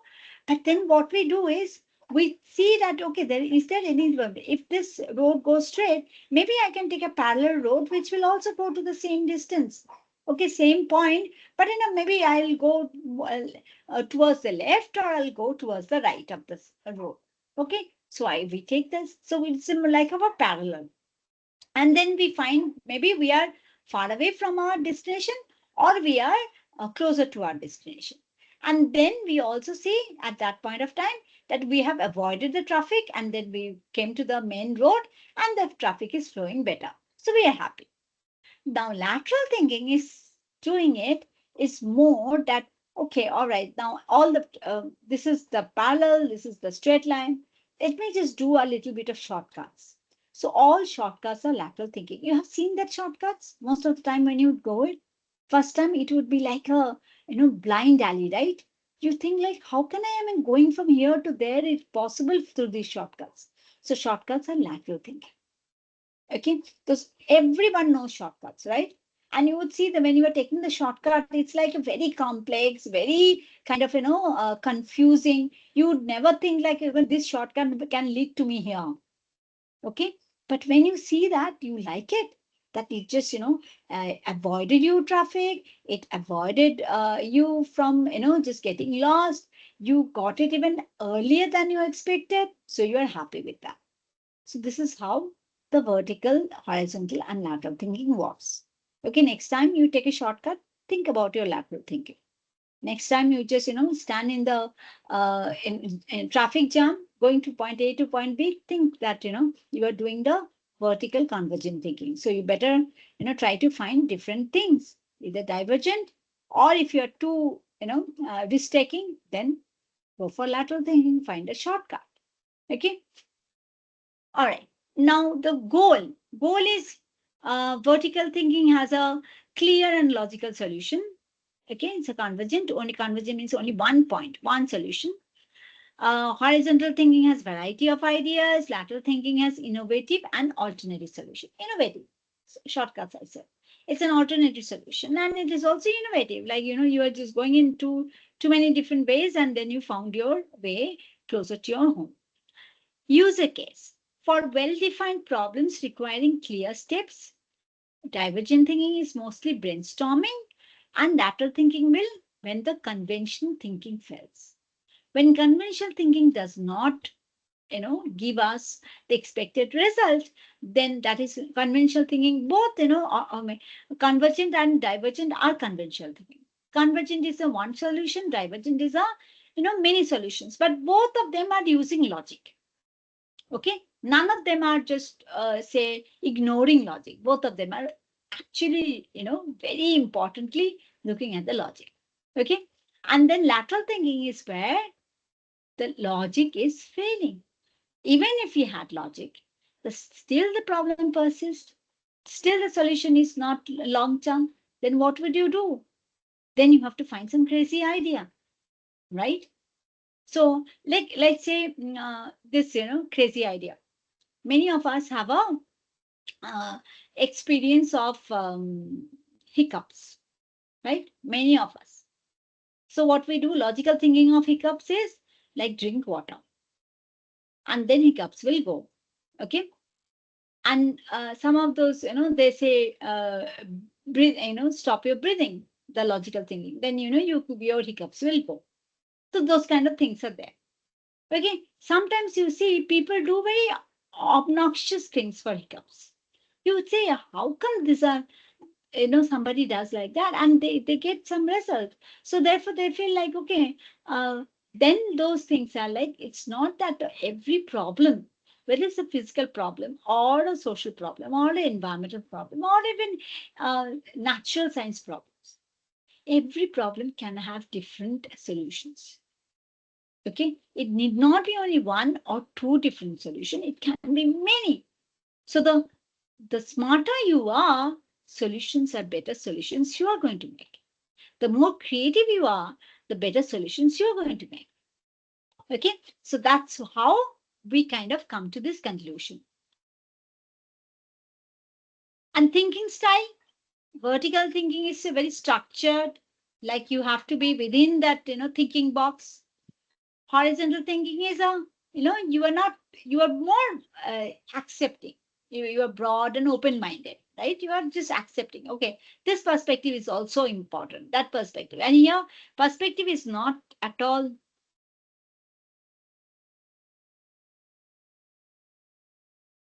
Just a moment, let me go back. Yeah, perspective is not at all, say, encouraged. Only this is the way. Okay, other ways is not possible. That's how we just stop it here. Vertical thinking. Yeah, okay, you have this this idea to go in this way. Yeah, let's try it. And lateral thinking is a disruptive and exploratory. You are exploring.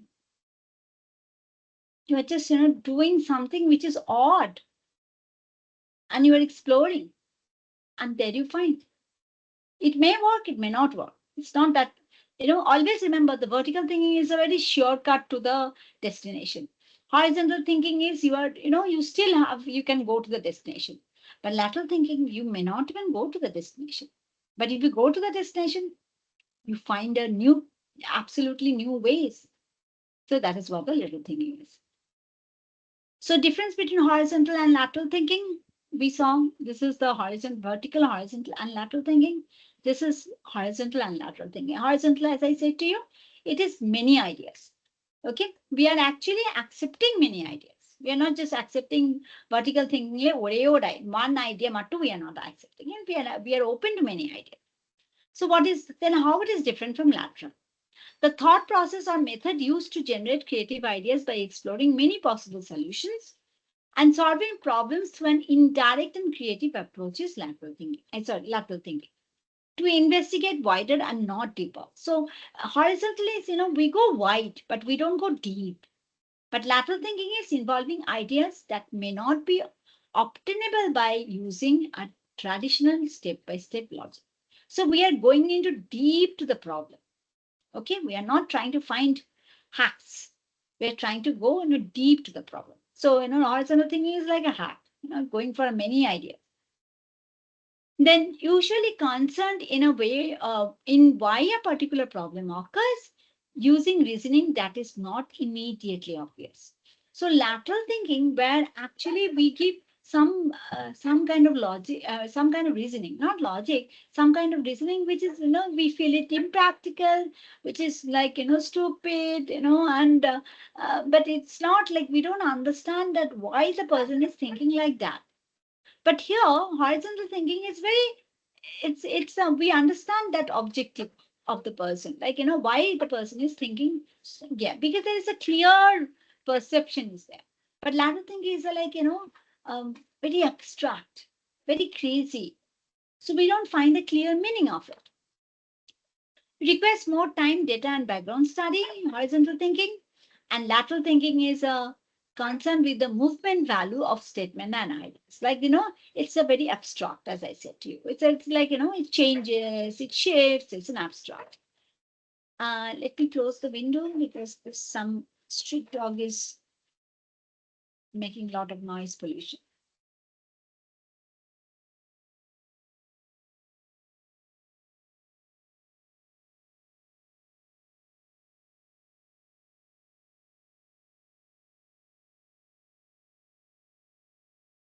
All right. So links between two fields or more to find an answer that will lead to breakthrough solution. And lateral thinking is moved from one known idea to creating new ideas. So what horizontal thinking is doing is like, it's a very cross-disciplinary, it's just, multidisciplinary and all. But lateral thinking is like, you said non-disciplinary. It just, kind of finds the ways it's very different, right? So it need not be bound by or, it should not be bound by any kind of possible logical solutions. Okay, so that's how it is. Many possible solutions are explored in short amount of time and unexpected connections are drawn. Solving problems by an indirect and creative approach, typically through viewing the problem in a new and unusual way. But it takes time. When it's a problem solving, you need a quick problem solving, then lateral thinking doesn't, kind of solve a lot because it needs a lot of experimentation, right? It can go wrong, it can go right. So there is no kind of, 100% guarantee. So therefore there is chances 50%, 50%. So that's why when it's a short, say you have to make a decision in a short time, then lateral thinking is generally gives a good idea, but there is an experimentation is not there. So there may be chances of failure. So that's why the video was also telling that we have to have a both logic and abstract. Both needs to be combined. So here when we do horizontal and lateral thinking, we get those. Horizontal thinking is based on logic, but multiple perspectives. Multiple logic, not one logic. Like, vertical thinking. Only one logic or one step or one method is possible. Others are discounted. No. Here, other also, accounted for, and then we just try to make a blend of it. And lateral thinking is we do not even give importance to any of this logical thinking. We just do something very logic and random, and we find a way. So when we are doing any kind of problem solution, so it is that the kind of combination of both logic and crazy ideas. So when we stick to a logic, we have a problem because the problem is the solution is within that boundary, and therefore the solution is going to be absolutely not working after some time. But when we see the solution is outside the boundary, there is a longevity of the solution. Because when you are inside the boundary, the conditions, the solution works when this, 4 square, one square conditions are all met. If the square becomes a rhombus, then the condition will not met. Okay, so therefore horizontal thinking will fail. Vertical thinking absolutely fail. Horizontal thinking will also fail because it's no more a square, it become a pentagon or a rhombus. But when in lateral thinking, we did not think the problem solution from the shape point of view. We didn't even think of a shape. So any shape it takes, whether it's a circle or an oval or a pentagon or hexagon or decagon, it doesn't matter because my solution was not on the part of the shape. My solution was different. And therefore, the longevity of solution is greater. But again, the problem is it cannot be done in a short time because it needs a little bit of prototyping, experimentation, and also there is a risk factor is higher. But because you are not going through the logic, vertical, there is no risk because it's 1, 2, 3 steps. It has to be there. Okay, like you are taking your school bus as usual, and then you or your college bus as usual, or sorry, not college, HCL bus from your point, you will definitely get down in HCL campus only. You're not going to be just dropped anywhere else. That is the vertical thinking. So it is sure shot, no risk. If you miss your staff bus, see if you're just taking another public transport. Okay, the public transport can get just something happens, it gets breakdown, and you can be dropped somewhere else, or maybe there is some minister politician is coming and therefore road blocked, and therefore you will be dropped somewhere else. From there, you can find something else and you are going. So there is it may be a break journey. It can be longer, but there are different ways. So it's not that only one way that you are going. Now, lateral thinking is like you're taking your own bike. Okay, you are just going, you're already late, running late. I need to just go as fast as possible. So you are trying and, doing a trial and error as like any gully and anything that you like, and trying to reach on time. So that is what it is. Does it make sense?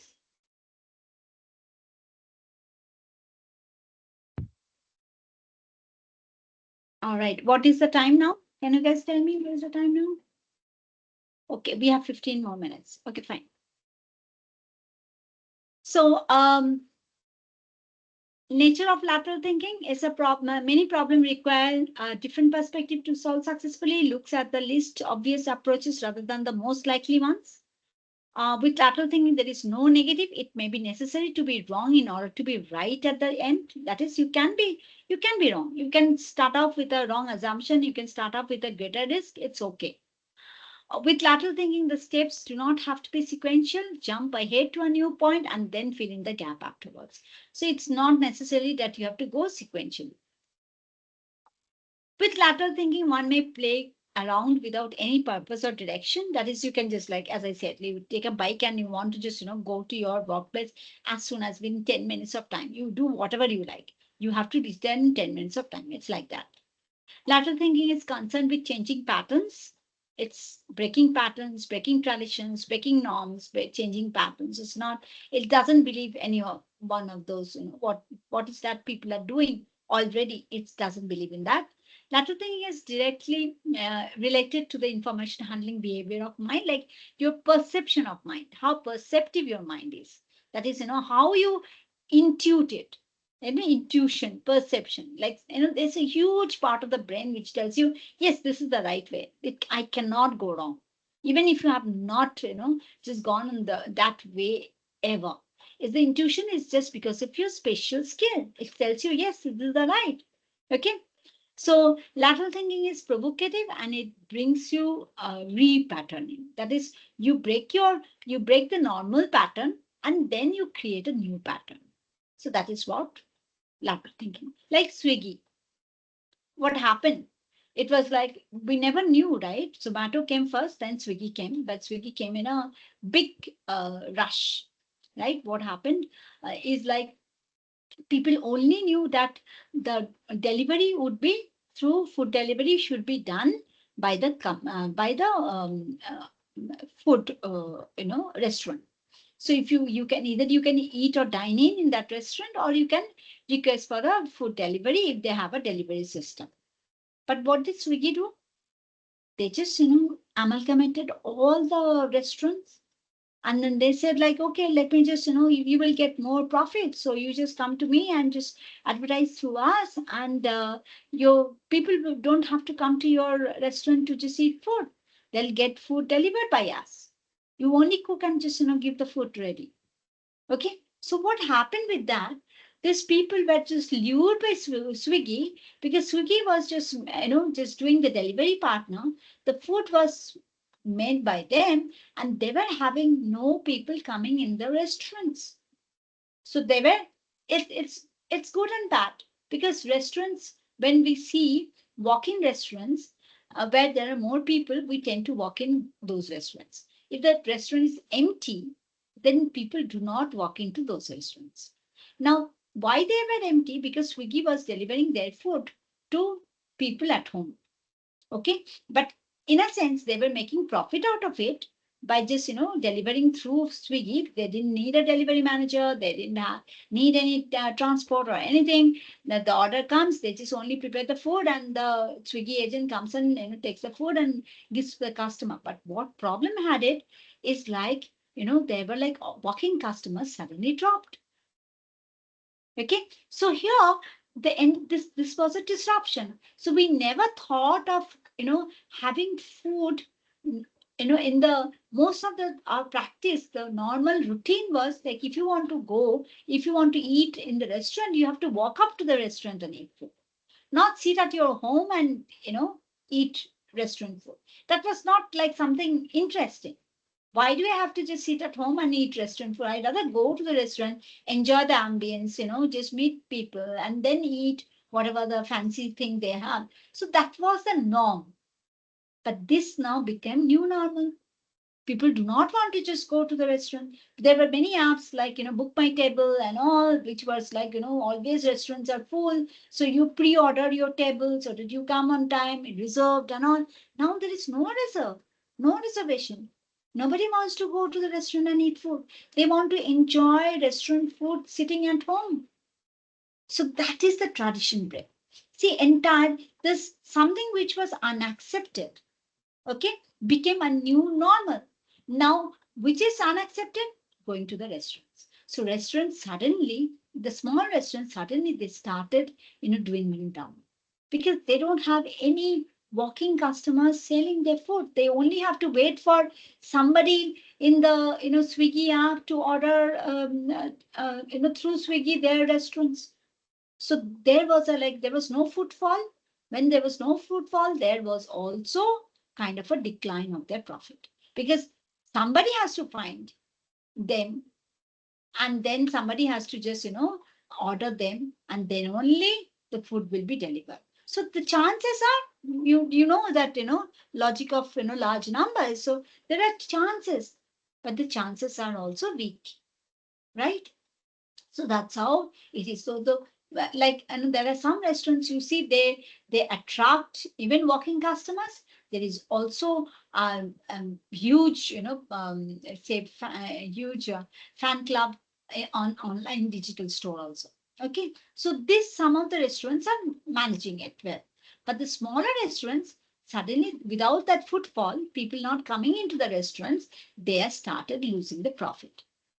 Okay, their only hope was somebody in the Swiggy would see them and order their food. But they have a lot of options. They may not order from them. That is the best possible, thing can happen on that day. Okay, so this is how you see the disruptive or lateral thinking. So here a win-win for the Swiggy, but not win-win for the small restaurants. So now this is the last one slide. This is about a few kind of some questions, but let me see. We don't have this 53, so I'll just pass it on. Okay, so application of lateral thinking is new ideas, new ways of doing things, new ways of looking at things, new ways of organizing things, new ways of presenting things, new ideas about ideas. So new ideas about ideas is a good thing.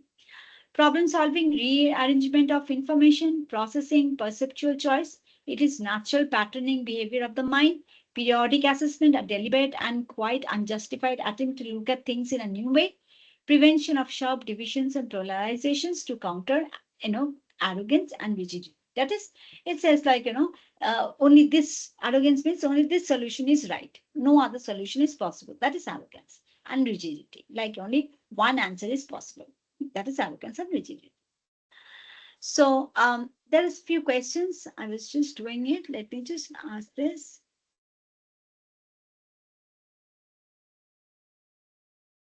Come back to your one. This will be our last.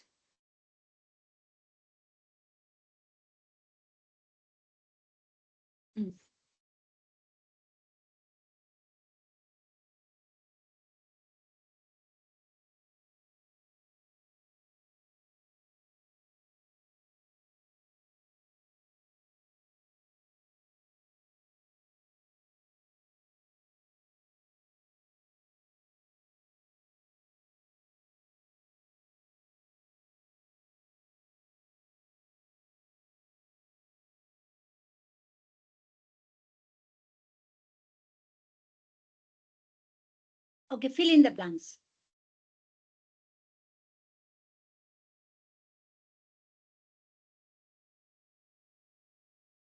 So you can give your answer. Which one is it?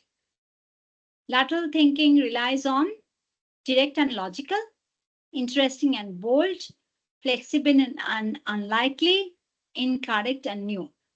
Which one do you think? A, B, C, D? Which one do you think the most suitable?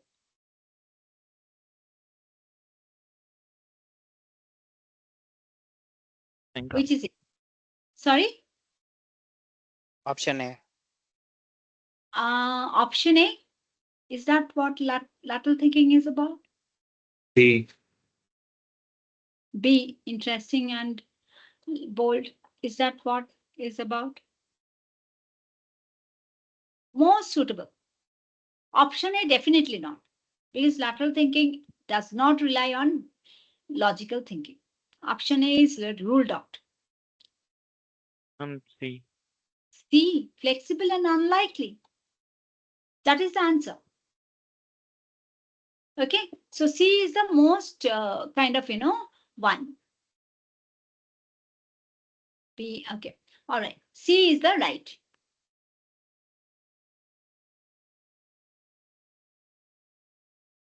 Because it is, lateral thinking is all about very unlikely.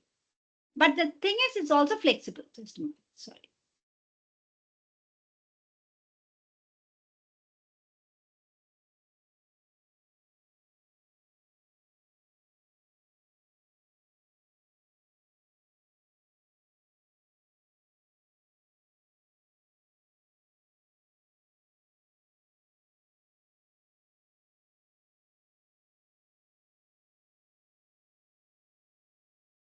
Okay, this one.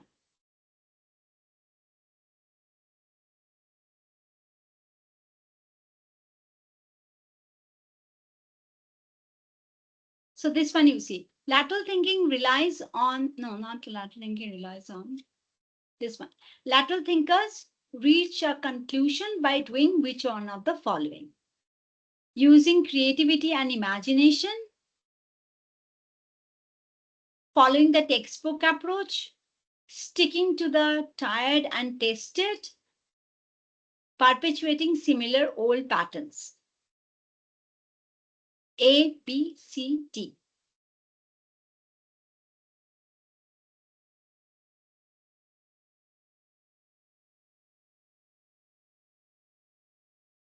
Lateral thinkers reach a conclusion by doing which one of the following? Using creativity and imagination, following the textbook approach. Okay, which are the ones is ruled out, which is not possible, and then we'll see the possible ones.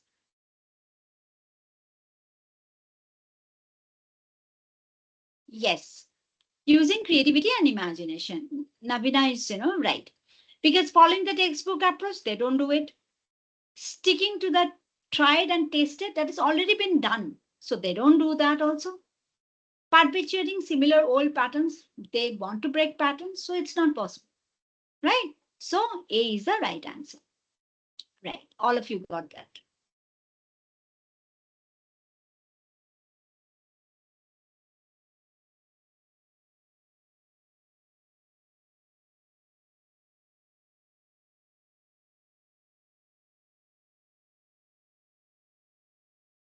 Okay, now read this one. The power is out, but Sarah wants to iron a shirt. She thinks to iron it by turning on her gas stove and using a hot pan. She's probably what?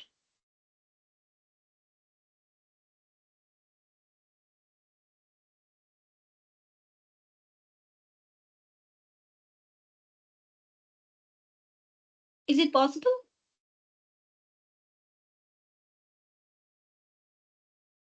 Yes, Manish. She's a lateral thinker. Now, how many of you seen, maybe, I have seen my dad, when we used to have this, when happened, winter time, we didn't, Calcutta winter was very, very harsh winter. Okay. So we didn't have this kind of, heater, room heater or anything that I just only saw room heater only in Delhi. But Calcutta, there is no concept of room heater. So I remember my dad, what he used to do, he was to just, to make it warm before we go to bed, he would be just using the iron. And he would just, do a little bit of ironing on our the first on the bed sheet where you sleep, because that is the time when you go to bed, it's cold. And then you put a quilt and all, it makes you warm. But that the contact of your body, because you open up your kind of a jacket and all, and your skin touches with the bed sheet and you feel cold. So he used to do that. And then he was like, there was like, I like it so much because he would warm it up and then we'll just go and, just go to bed and we'll sleep very nice. And that's the first contact was like really difficult for us to just go to bed because the bed will be cold and you have to sleep there. So uncomfortable, to make it comfortable for the kids. Then another thing I've seen, when we had like, we had this iron clothes, but when iron clothes, it's, kept inside the wardrobe, it gets the creases, right? Because it is like not been worn for some time and the creases come. So, those days that he was a banker. So those days it would be like very important that there should not be any crease. Now we don't even care. Crease now, that's a style. But those days, like, obviously the crease should not be showing. Crease shows like as if you are not a professional. So how you do is on those iron clothes which has got crease, you would open it up and put it under the mattress. Okay, absolutely straight on in the newspaper. You would just, in the newspaper inside the folded newspaper, you would keep it and he would just keep it under the mattress. So the morning when he wakes up, that it's like, and because of the weight of the people sleeping on the mattress, it will have a crease free. So these are all lateral thinking. Even if you see the Japanese way of folding, right? Those are very lateral thinking. They don't do like that. I don't know whether you guys have seen that. I can show you one Japanese. I think a lot of Insta is there. You know how Japanese fold their, especially Japanese. I can show you in the next class. Okay, mostly Japanese lifestyles, their folding, their furnitures, all are very lateral thinking. Okay, IKEA comes from that. Though IKEA is a Swedish brand, but they have taken the inspiration from Japan. Okay, so the many of those small space concept, they have a very small space concept, right? Their houses are also like that. So that's why they have the furnitures which are very lateral thinking, and then the folding of clothes when they're going for a or they're keeping the clothes when they're stocking it inside the wardrobe, or they're going for a long travel. You would see the way they fold their clothes. We don't do that. We kind of fold clothes in a very in a same way that it doesn't it shows as if kind of there is a chance that it becomes more the cloth gets creased, or cloth gets something. So their style is like rolling it up, putting it, and you would be seeing those kind of many things in the Amazon. Many of those cloth bags to carry your things are all. So these are all lateral thinking. Most of the many of the Amazon products, you would see a lot of lateral thinking on it. Maybe next time, before coming to the class next time, if you can just look into some of those and get me some examples of lateral thinking that you found it in this week, whether you have just gone and found something in the Amazon or in the website or somewhere, you just take a picture of that that particular product and then show it to us in the classroom. That what is that you felt? Why do you think that is a lateral thinking product, innovating product? It's not innovation; it's actually lateral thinking product. Okay, so that's all about today. So, any question, guys? Next class ma'am. will be having. Next class we'll be having 6 thinking hats, which is like the next theory of Edward de Bono's. So lateral thinking is till today. Okay, so take care. If you do not have any question, I see who all guys. Can you guys? Let me just go to the chat once. Can you tell me your names? First is Apurv is there. Then who else is there? Chaitanya. Chaitanya, yeah, Chaitanya. And then Shyam. Sham, you did not answer anything. Why? Ma'am, I have reported here, ma'am, for the lateral thinking questions. Oh, Apriya. Okay. Sorry, I'm speaking Tamil because Sham spelling I don't know, but it's okay. SHYN correctly. Who else is there? Manish. Manish is there. I heard Manish. Who else? Chaitanya. And Gokul. Gokul. Gokul, you did not answer anything. I was listening, ma'am. Why listening? You have to answer. Without answer. Sorry, guys. Without answer, I don't know. You have to just say, you have to take part in the, yeah. Okay, all right, guys. So what you can do is, I don't know where did it gone. Can you hear me, guys? Am I still there? Yes, ma'am. Yeah, yes, ma'am. Okay, all right, all right. So can you put your names and then you get the attendance, but class participation only those who has spoken. So can you put your names, guys? Gokul has not spoken. Okay, I'll put Gokul's name last. So who else? Who else is there? Apurv, Chaitanya, Sham, Manish.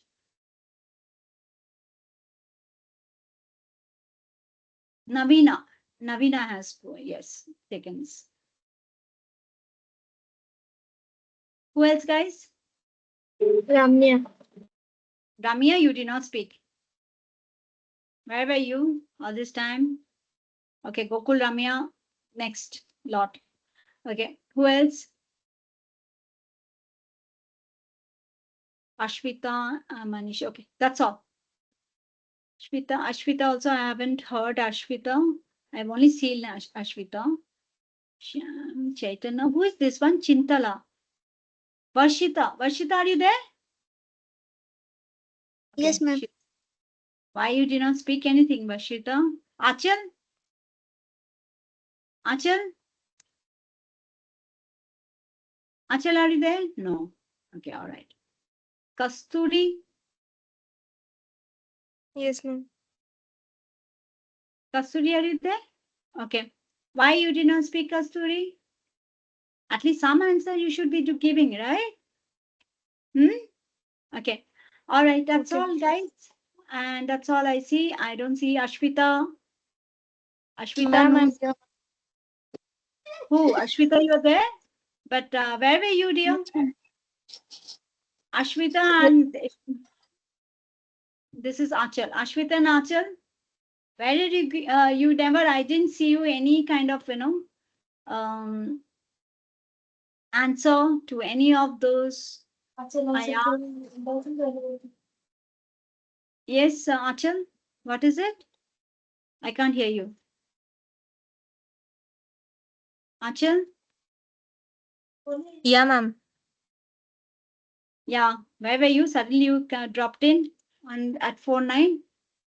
No, ma'am, I was there. Just my shift is going on. No? That's why I just listening and working along with this. Oh, okay, all right, all right. Yeah. Thank you for just letting me know. Okay, dear.